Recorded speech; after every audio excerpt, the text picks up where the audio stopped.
Como les contaba, esta charla hoy día tiene relación con los conceptos de trazabilidad. Hablar de trazabilidad en COVID ha sido uno de los fundamentales íconos para poder combatir el coronavirus a nivel mundial. Así que es un tema muy relevante que es importante que todos conozcamos para que hablemos en los mismos términos. Primero, contarles un poco la agenda, vamos a hablar un poco de generalidades de trazabilidad, cuáles son mis conceptos claves. Hablamos mucho y todos hemos escuchado qué son los casos, qué son los contactos, cuándo hay un aislamiento, cuándo se define cuarentena, pero muchas veces son términos que se confunden un poco y es necesario que nosotros tengamos un poco más de claridad y podamos entregar la información de manera clara. Vamos a hablar de la trazabilidad dentro de la universidad, las directrices generales y qué hacer en caso de un caso sospechoso, que fue una pregunta que se dio mucho ayer en la charla de la vicerrectora. Entonces, ¿qué entendemos por trazabilidad? Trazabilidad es un proceso que abarca la investigación y seguimiento de casos y contactos en contexto de COVID-19, lo cual implica que a todo caso sospechoso, confirmado o probable, se le indique aislamiento, se identifiquen a sus contactos estrechos y estos inicien cuarentena de manera temprana. En general, la Dirección del Trabajo, con fecha 6 de marzo, fijó criterios y obligaciones sobre el impacto de una emergencia sanitaria en las organizaciones, precisando que todos debemos tomar las medidas necesarias para mantener las condiciones adecuadas de seguridad e higiene. Así, en este contexto, la OMS, la Organización Mundial de la Salud, fijó como estrategia central para detener la pandemia las acciones de testeo, trazabilidad y aislamiento, que es el plan TTA que se ha determinado, y seguramente ustedes lo han visto mucho en las noticias, sobre todo cuando habla el ministro y habla del plan de testeo, trazabilidad y aislamiento, que es una medida eficaz para el control de la pandemia, ya que permite la detección temprana de casos y la identificación de sus contactos. En Chile, ya a partir del 2 de julio de este año, se promulgó el protocolo de coordinación para acciones de vigilancia epidemiológica durante la pandemia a través de nuestra estrategia nacional de TTA. Y así se han ido entregando ordenanzas y nuevas directrices para que todas las empresas y las organizaciones colaboren con la trazabilidad a nivel nacional. Nuestro operativo, hay un manual operativo para las acciones de trazabilidad y aislamiento que fue entregado el 24 de septiembre de este año, y en el marco del plan de desconfinamiento, el Ministerio de Trabajo y Previsión Social ha elaborado una hoja de ruta que se llama el paso a paso laboral, ¿verdad?, que emula el paso a paso de desconfinamiento de las distintas comunas, que tiene como objetivo establecer las medidas preventivas que tanto empleadores como trabajadores debemos adoptar para disminuir los riesgos de contagio. Esto es súper importante porque entrega obligaciones también a los trabajadores en relación a los cuidados y a la trazabilidad. Esta es la hoja del paso a paso laboral, es una ruta que contiene 7 pasos, ¿verdad?, que va desde informar, que ustedes lo han visto y lo vimos ayer también en la presentación de la vicerrectora, que hemos informado acerca de las medidas de prevención, qué es el COVID, cómo prevenirnos, cuáles son las medidas que está adoptando la universidad. Nos organizamos, estamos haciendo ciertos acuerdos, hemos hecho mesas de diálogo, etcétera, socializamos y capacitamos a nuestro personal, y estamos adaptándonos y implementando distintas medidas dentro de los campus y dentro de la universidad para hacer los campus lo más seguros posible. Damos prioridad a la salud mental, tenemos también asociado a este plan de trazabilidad atenciones de atención mental para aquellas personas que lo requieran, y colaboramos en trazabilidad a través de ciertas estrategias que yo les voy a contar a continuación. Recuerden que todos estos procesos son dinámicos, todos estamos aprendiendo, tomando en cuenta las directrices, tomando en cuenta las experiencias que se dan en otros contextos y en otros países, y este es un proceso continuo de evaluación, y dentro de los objetivos, por supuesto, que tiene su rol como monitores, es también detectar que todas estas medidas que se están implementando se hacen de manera correcta, de manera adecuada, y alertarnos a nosotros si es que es necesario hacer alguna modificación que ustedes vean presencialmente en los campus que no se cumple de la manera más correcta. Entonces, ¿cuáles son los conceptos claves? Los conceptos claves es saber de qué hablamos cuando nos referimos a un caso y de qué hablamos cuando nos referimos a un contacto.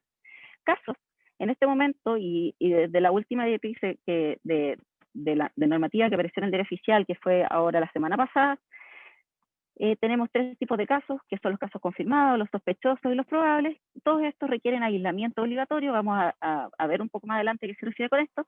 Y tenemos los contactos, que pues, son de distintas índoles, contactos comunes, contactos esporádicos, contactos familiares, etcétera. Pero lo que nosotros queremos realmente evaluar es quiénes son los contactos estrechos, es decir, los que tienen mayor riesgo de haberse contagiado frente al contacto de una persona que está positivo para COVID-19, y que estas personas inicien su cuarentena individual obligatoria de manera lo más temprano posible. Vamos a ver también por qué buscamos que los tiempos en los cuales se inicien las cuarentenas sean lo más efectivos posibles. Entonces, este cuadro, un poco recordar la evolución de la enfermedad, lo vieron en la presentación del doctor Labarca, cuando les habló de la contagiosidad, de cuándo aparecen los síntomas y de cómo estos están asociados a la carga viral que las personas que tienen COVID pueden portar. Entonces, vimos que la enfermedad aquí hay una línea de tiempo y que las personas que inician síntomas, ¿verdad? Este proceso que está en verde, las personas que inician síntomas parten con su periodo de contagiosidad incluso hasta 2 días previos al inicio de los síntomas. Y esto es muy importante para poder determinar los contactos estrechos y dónde yo voy a ir a buscarlos. Y siguen con su periodo, ¿verdad?, contagioso, mientras durante la primera semana de forma muy intensa, y que van a ir disminuyendo hasta desaparecer ya después del día 11, ya las personas no están contagiosas. De hecho, se dice que ya después del día 7 o el día 8 ya no son contagiosas, ¿verdad? Y por eso ha cambiado la normativa y se ha dejado el aislamiento en 11 días en Chile. Y ya después del día 11, las personas que han cursado una enfermedad moderada o leve ya dejan de contagiar, ¿verdad? Salen de su aislamiento y una vez estando de alta pueden volver a sus labores habituales. Entonces, ¿cómo hacemos la detección de casos? Esta es una línea de tiempo que yo extraje del curso de trazabilidad de la Universidad de Johns Hopkins, en la que se basa también el curso de trazabilidad de la Universidad de Chile, de la Escuela de Salud Pública de la Universidad de Chile, y tenemos esta línea de tiempo de la infección y que nos habla un poco del periodo infeccioso. Acá, ¿verdad? Vemos una persona que tiene COVID-19, que no está usando sus medidas de prevención adecuadas, no está usando la mascarilla, ¿verdad? Tiene un contacto estrecho con otra persona que estaba sana hasta ese momento, y la persona sana inicia un periodo de incubación.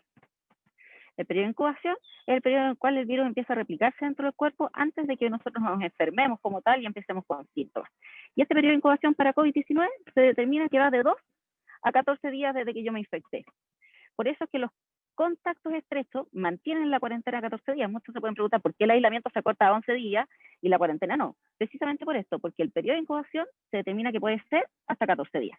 Generalmente es los primeros 5 días, típicamente los primeros 5 días, como dice acá, pero puede llegar hasta los 14 días en algunos casos.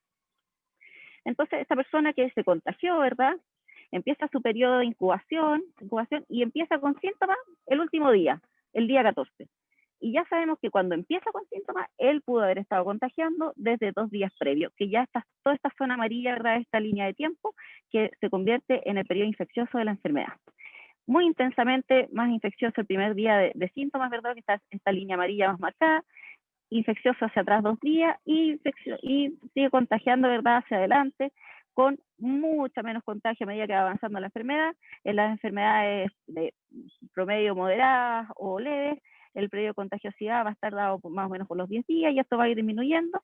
Y a medida que pasa la enfermedad y que disminuyen los síntomas, también se va perdiendo la contagiosidad. Por supuesto que aquellas personas que terminan cursando con una enfermedad mucho más severa, que por supuesto no van a ser personas que salgan de alta, sino que se van a mantener enfermas, van a mantener un periodo de contagiosidad un poco más prolongado, pero esos son los casos de personas que ya en su evolución temprana comienzan con, se sabe que van a seguir con una evolución un poco más dificultosa de la enfermedad.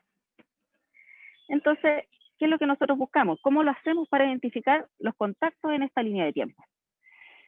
Como ya hablamos hace un minuto, los contagios tienen este periodo, ¿verdad?, de incubación que va a ser típicamente de 5 días. Puede ser hasta 14, pero va a ser típicamente 5 días. Y yo sé que empiezan a contagiar 2 días hacia atrás. ¿Cómo lo hago entonces para aislarlo o mandarlo a cuarentena? Lo que yo sé es que la enfermedad me va a dar este periodo de ventana de oportunidad.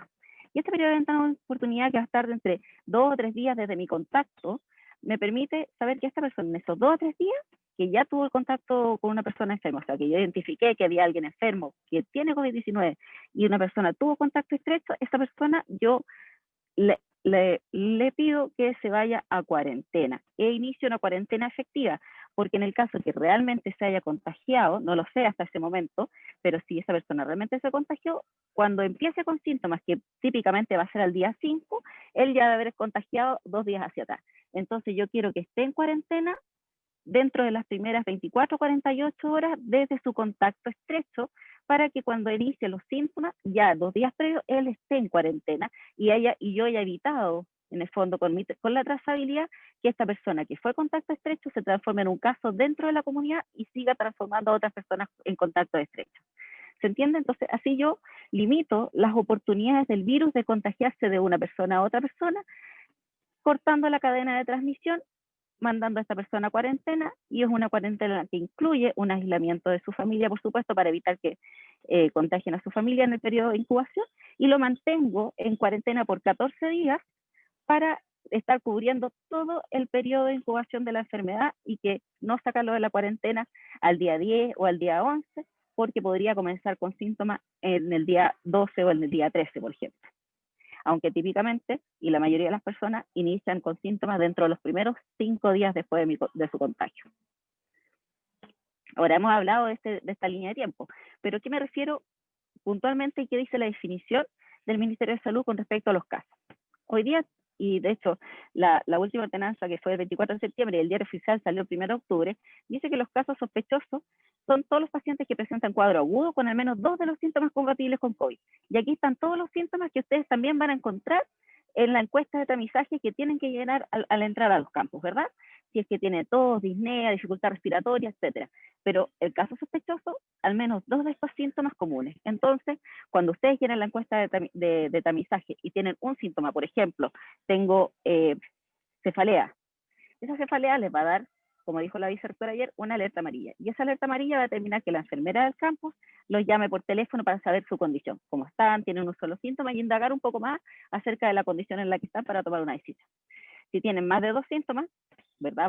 Van a tener un rechazado el ingreso a los campos y también la enfermera se va a comunicar con ustedes para poder darles la consejería y el seguimiento necesario para poder determinar si es que hay que confirmar o no confirmar un caso de COVID-19.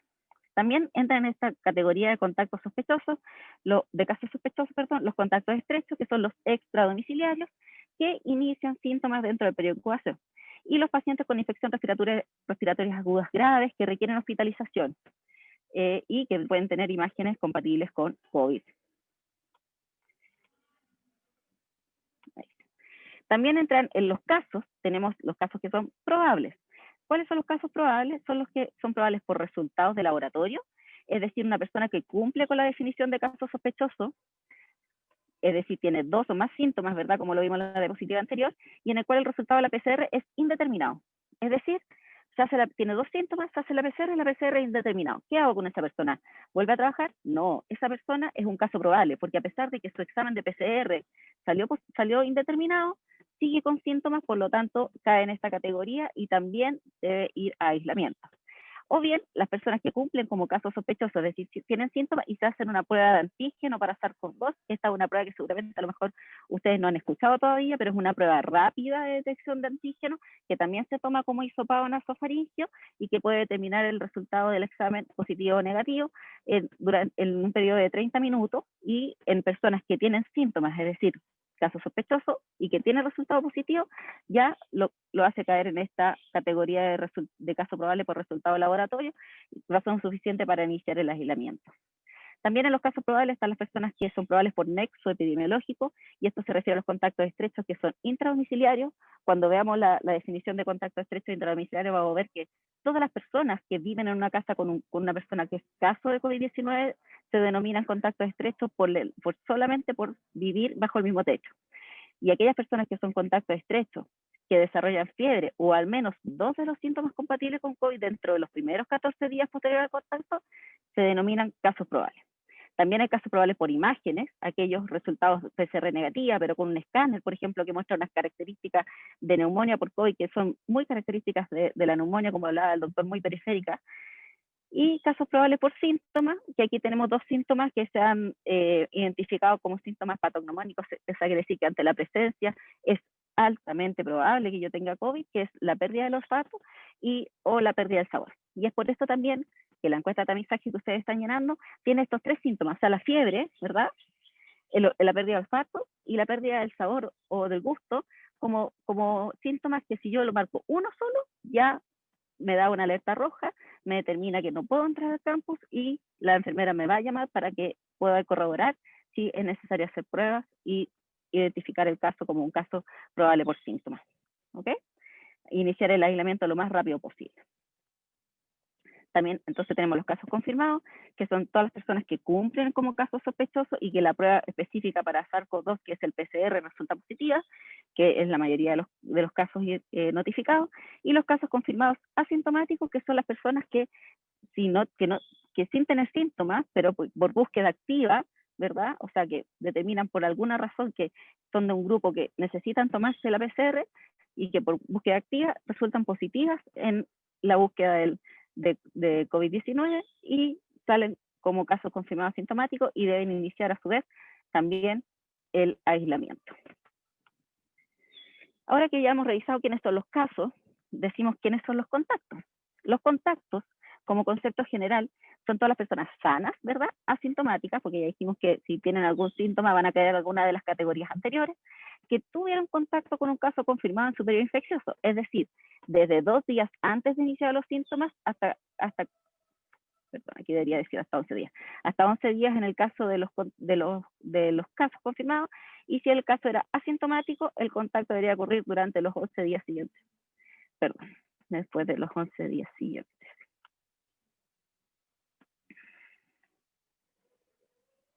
Perdón, no puedo dejar pasar esto, que esto tiene que haber quedado el cambio se hizo la semana pasada, entonces esto quedó ahí y no me gusta. Entonces lo voy a dejar ahí, sí, perfecto, puedo sacar.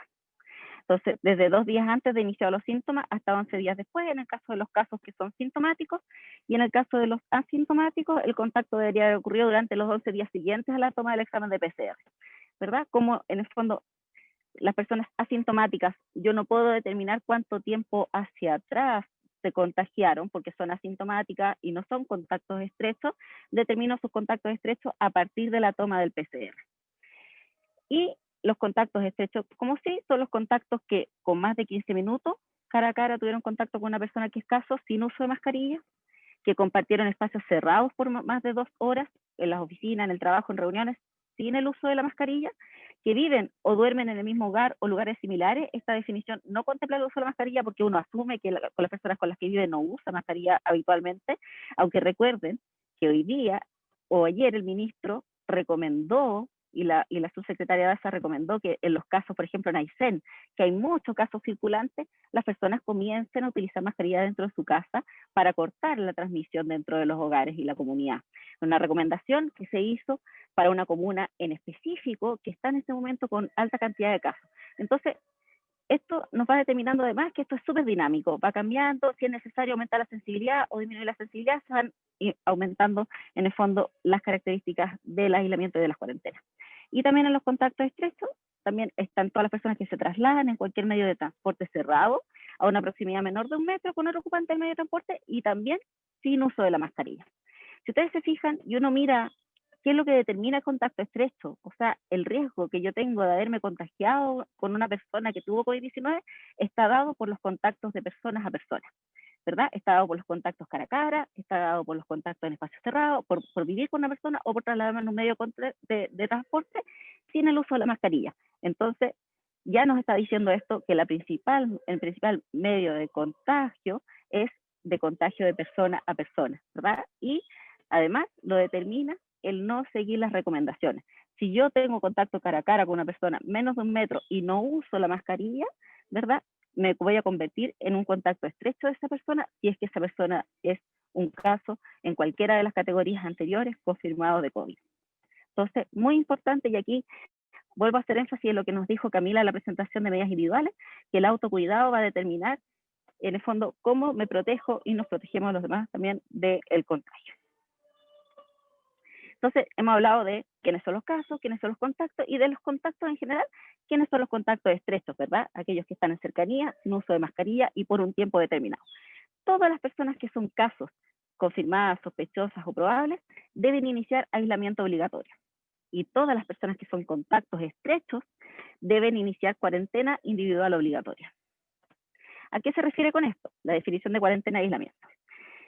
la cuarentena obligatoria. Entonces tenemos en este momento 3 tipos de cuarentena en general en el país. Tenemos las cuarentenas, ¿verdad? Voy a empezar de abajo en la diapositiva, las cuarentenas obligatorias para mayores de 75 años, que ustedes seguramente también lo conocen, ¿verdad? Lo han escuchado, son las cuarentenas para las personas mayores, en las cuales a medida que va, ¿verdad?, evolucionando la curva epidemiológica, se ha ido disminuyendo o aumentando esta medida, ¿verdad? Pueden salir una vez al día, 2 veces al día, en ciertos horarios. Antes no podían salir, solamente algunos trámites específicos, y eso va a ir evolucionando a medida que se vaya disminuyendo la posibilidad de contagiosidad, porque haya menos casos dentro de la comunidad. También están las cuarentenas comunitarias, o que pueden encontrarlo también en los documentos como preventivo territorial, que es la cuarentena que indicada por la autoridad sanitaria para ciertas localidades, comunas o regiones que están dados por un tiempo determinado, ¿verdad? Y nosotros ya hemos vivido la experiencia de estar en una cuarentena comunitaria. Estas cuarentenas no requieren aislamiento dentro de mi casa, porque es una cuarentena de personas sanas, que tienen que quedarse en su casa, y su objetivo es disminuir la circulación de personas dentro de la comunidad, pero sí requiere que yo pida ciertos permisos para hacer algunos trámites de manera, en el fondo, individual. Y la cuarentena individual obligatoria, que le corresponde a todas las personas notificadas como contacto estrecho de casos confirmados, probables o sospechosos de COVID-19, y a las personas que vienen viajando desde el extranjero. Esta cuarentena individual obligatoria es de 14 días desde el último día que tuvo contacto con la persona diagnosticada o desde su llegada al país. Es muy importante tomar en cuenta que es desde el último día que tuvo contacto. Por lo tanto, si yo vivo con una persona que tiene COVID-19 y tuve contacto con él el lunes, el martes, el miércoles, y se diagnosticó el día jueves, iniciando su aislamiento, yo tomo en cuenta mi cuarentena desde el día miércoles, que fue el último día que tuvo contacto con esa persona, y no desde el día lunes, por ejemplo, que fue el primer día. La idea es no acortar las cuarentenas, sino que cumplirlas de manera completa, con 14 días asociados al periodo de incubación que tiene esta infección. ¿Y qué es el aislamiento? El aislamiento le corresponde a todos los casos sospechosos, confirmados o probables, y su objetivo es separar y distanciar a las personas enfermas de las sanas, y puede ser realizado en su casa si es posible mantener el aislamiento del resto de su familia, o puede requerir de una residencia sanitaria cuando las condiciones no permitan el aislamiento en el hogar. Hay una serie de directrices que ya están determinadas y tienen un protocolo, en el fondo, súper estructurado de cuáles son las medidas que son necesarias tomar para un aislamiento en la casa. Ustedes pueden ver estas medidas en la página del Ministerio de Salud. Preguntan si, por ejemplo, una persona que vive sola no debería hacer un aislamiento, porque en caso de necesitar asistencia de salud, por ejemplo, podría no tener con quién comunicarse. Entonces, siempre una persona que esté enferma con COVID debe tener a alguien que lo cuide, que lo asista, ¿verdad? Una persona que no puede, por ejemplo, mantener su aislamiento y al mismo tiempo mantener provisto alimento y etcétera, también debería, en el fondo, acceder a una residencia sanitaria. O una persona que tenga COVID-19 y que no pueda cumplir el aislamiento, por ejemplo, que vive en situaciones de hacinamiento donde no puede tener una habitación para él solo, en el fondo, y mantener el aislamiento del resto de su familia, también puede acceder a estas residencias sanitarias, ¿no? Una serie de características que son, la verdad, es que bastante conscientes con respecto al cuidado de las personas. ¿Cuánto tiempo debe durar el aislamiento? En Chile, y esta es la norma, en el fondo la última norma, la norma es de 11 días desde el inicio de los síntomas, siempre y cuando se hayan mejorado los síntomas y la persona se mantenga sin fiebre. Es decir, si al día 11, cuando se supone que por la normativa yo debo terminar el aislamiento, la persona se mantiene enferma con síntomas que van en aumento y aún febril, esa persona no va a ser dada de alta y va a tener que continuar en aislamiento hasta que, en el fondo, pase la etapa crítica de su enfermedad. ¿Ok? Las personas que salen del aislamiento el día 11 van a ser la mayoría de las personas que son las que cursan con una enfermedad de sintomatología leve o moderada, que ya los síntomas vayan en disminución hacia el final de la enfermedad y que se mantengan sin fiebre.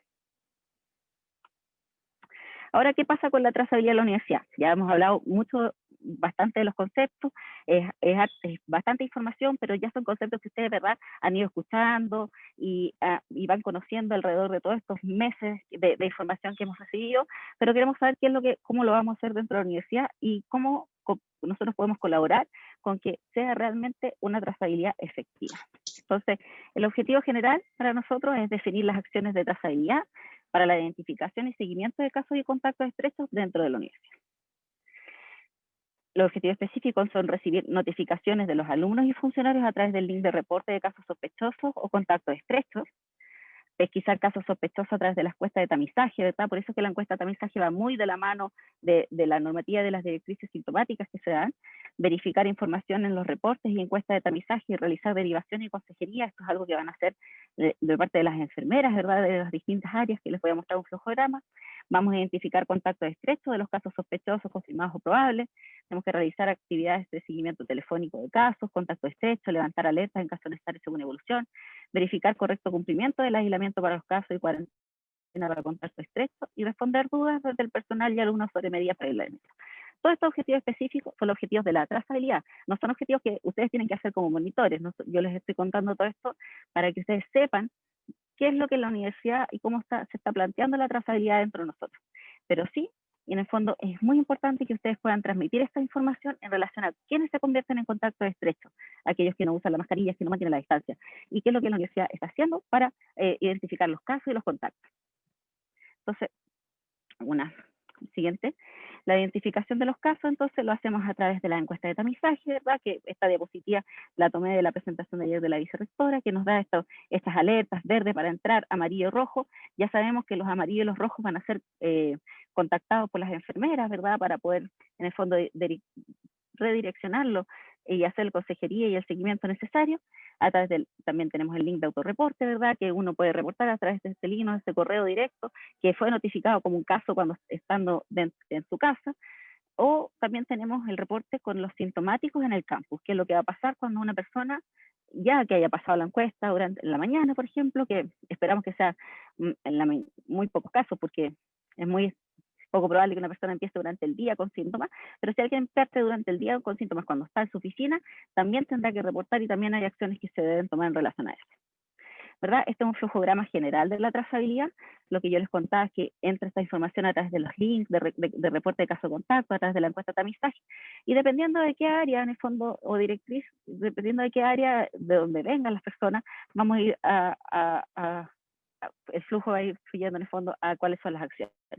Acá, como ustedes podrán ver, hay un área actualmente, en el fondo, identificada para la Facultad de Medicina, la red de salud, porque en el fondo ellos han continuado trabajando, han estado en contacto, los alumnos que están en prácticas clínicas o aquellos residentes becados, ¿verdad? También han estado trabajando en contacto con pacientes, así que ellos entran en esta nueva en este flujograma, en el fondo, donde están a cargo, o sea, no van a estar a cargo, y esto es algo que están haciendo desde marzo las enfermeras, a través de la enfermera coordinadora de la red UC, que es una enfermera coordinadora COVID, que es María José Bacareza, y también a través de la enfermera coordinadora COVID de la Facultad de Medicina, que es la Rosemary García, que a lo mejor algunos de ustedes ya lo conocen, y ellas en el fondo están determinadas en recibir estos links de reporte de caso y contacto, hacer toda la trazabilidad de los alumnos, de los funcionarios, quiénes se contagiaron, quiénes fueron contactos estrechos, quiénes están haciendo aislamiento, cómo van sus aislamientos, ¿verdad? Y contacto y seguimiento telefónico dirigido con las personas para saber cómo está su evolución y cómo se vuelven estas personas a reintegrar una vez pasada su enfermedad. Y en el caso de el resto de los campus también vamos a estar con dirección de personas y salud estudiantil, siempre muy atentos a estos reportes, van a recibir ellos reportes directos de estas alertas amarillas, alertas rojas, y todos ellos van a pasar por el filtro de las enfermeras de salud estudiantil de campus saludable, quienes en el fondo van a ser quienes corroboren estas alertas de síntomas y de signos o de riesgo en el fondo, y van a hacer las directrices, las consejerías y los seguimientos necesarios, tanto para los funcionarios UC, para los colaboradores y para todo el resto de los alumnos, ¿verdad? Son las enfermeras quienes van a poder redireccionar y decir cuáles son los siguientes pasos en el fondo, a cursar. Las distintas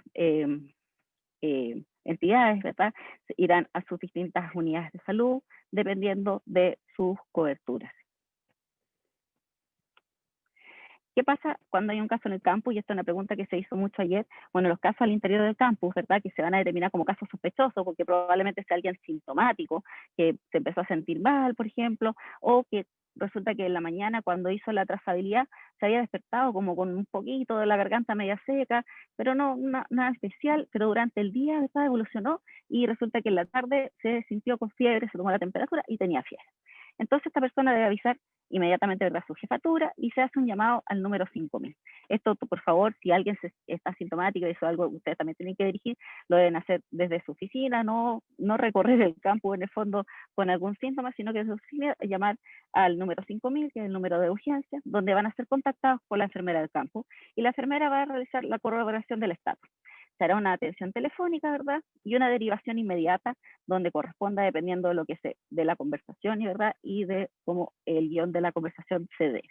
Si la evaluación telefónica determina que hay una urgencia, por ejemplo, que esa persona tiene dificultad respiratoria o necesita una atención, entonces la enfermera acude y se programará el traslado al centro de salud de la manera que se hace habitualmente, con las medidas de precaución, ¿verdad?, y de prevención que se adaptan para COVID, pero en el fondo este es un protocolo que ya está aprobado para todas las urgencias que ocurren durante el transcurso normal del campus y será el traslado al servicio de salud que corresponda.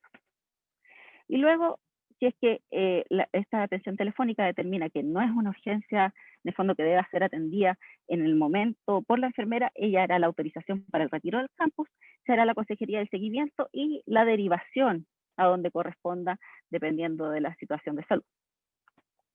Ahora, el seguimiento de los casos, ¿cómo se hace? Bueno, una vez identificados estos casos sospechosos, confirmados, probables, esto pasa por en un fondo un seguimiento de la enfermera. Yo creo que más que poner especial atención, porque esto es a los distintos puntos en detalle, quiero que sepan que en el fondo esto es un protocolo y un proyecto que se está realizando de manera muy acuciosa, siguiendo todas las directrices para que las personas que pasen por episodios de ser caso o aquellas personas que pasen por episodios de ser contacto estén acompañadas durante este proceso, tengan información directa y estén todo el tiempo siendo seguidos para poder alertar de cualquier, en el fondo, necesidad de salud u otras necesidades, por ejemplo, de acompañamiento psicológico, etcétera, que la persona pueda necesitar. Entonces se hace un inicio, y lo más importante es que se hace un inicio inmediato del aislamiento, tanto como el no ingreso a los campos, la autorización de retiro del campus, y se identifican los contactos iniciales de los casos sospechosos, se les llaman por teléfono, la enfermera del campus entonces va a estar a cargo de esto, hace todas las derivaciones y consejería. Luego, los casos confirmados y probables se llaman para indagar fechas de periodo infeccioso, cuándo inició los síntomas. En el fondo hay que hacer una investigación para saber bien cuándo inició los síntomas y específicamente para poder buscar sus contactos estrechos dentro del periodo de contagiosidad. Se identifican los contactos estrechos y luego pasa al seguimiento de estos contactos. Se hacen las instrucciones, apoyo e identificación de desafíos para el aislamiento, ¿verdad? Y se le entrega la información necesaria para que pueda iniciar su aislamiento de manera temprana y segura. Con respecto a la identificación de contactos estrechos, se indaga con el caso todas las opciones de contacto durante el periodo de contagiosidad. Y aquí esto es muy importante, en el fondo, que todas las personas sigan las instrucciones y las medidas de prevención que son generales para toda la comunidad, que es sobre todo la mantención de la mascarilla y evitar las aglomeraciones, ¿verdad? Para evitar convertirse en un contacto estrecho en caso de haber estado en contacto sin uso de mascarilla con alguna persona diagnosticada como caso. Se realizan preguntas dirigidas, hay un script de contacto inicial sospechoso. En el fondo esto es una entrevista que está muy bien determinada con los objetivos y qué es lo que se tiene que preguntar para poder indagar de manera correcta quiénes son mis contactos estrechos. Ahí se toman en cuenta todos los criterios de contactos estrechos en el fondo y si no se identifican contactos estrechos se amplía un poco más la búsqueda porque queremos ser acuciosos, queremos ser lo más en el fondo precisos posible en la identificación de las personas que podrían haber estado en algún riesgo. Una vez que nosotros tenemos eso, hacemos el seguimiento del contacto, ¿verdad? Se hace también un llamado telefónico a estas personas que son identificadas como contacto estrecho. Se informa de su condición de exposición. Eso es muy importante, le informamos de su condición de exposición, con confidencialidad, por supuesto, del caso. Se hace su consejería, en el fondo, en relación a la PCR del caso sospechoso, para decir, porque yo le voy a decir a esta persona, oiga, usted está identificada como contacto estrecho de un caso sospechoso, y recuerden que el caso sospechoso está sintomático y probablemente esperando el resultado de su PCR, entonces luego tengo que decir, mire, tiene que iniciar cuarentena, le vamos a avisar qué es lo que pasa con el PCR de la persona que fue caso sospechoso. Si la persona finalmente fue determinada como caso COVID, se le vuelve a llamar al contacto estrecho, se le explica que y finalmente sí, la PCR salió positiva, que estuvo en contacto estrecho con una persona caso y que debe completar su cuarentena de 14 días. Si la persona finalmente la PCR salió negativa y no fue un caso en el fondo confirmado ni probable en el contexto COVID, entonces se le avisa a la persona que tuvo contacto estrecho que la persona no era finalmente un caso de COVID y se le levanta la cuarentena porque no es necesaria, porque ya no es contacto estrecho, por lo que la persona con la que estuvo en contacto se descartó la enfermedad COVID-19. ¿Ok? Pero lo más importante es que yo no voy a esperar el resultado de la PCR para iniciar la cuarentena, sino que ante la sospecha, esa persona va a iniciar la cuarentena y prefiero en el fondo dar pie atrás y decir ya, no era caso, se levanta la cuarentena, que esperar el PCR para el inicio de la cuarentena. Entonces, los conceptos que quiero que les quede claro que este es un proceso que requiere el seguimiento cercano de parte del equipo de enfermería. Las enfermeras van a estar siguiendo caso a caso y con llamados diarios en los casos necesarios. Es importante detectar y hacer un redireccionamiento seguro y efectivo de los casos, y lo más importante es identificar rápidamente los contactos estrechos e iniciar las cuarentenas lo más rápido posible. Y antes de pasarme el tiempo, esto es los conceptos generales de trazabilidad y cómo en el fondo un direccionamiento, una mirada general de cómo la trazabilidad se está planteando en la universidad. Quiero contarles que este es un proceso, por supuesto, dinámico, que se va ajustando y se va sensibilizando a medida que vayamos, en el fondo, teniendo mayores directrices y siguiendo el plan que ha instaurado la entidad sanitaria.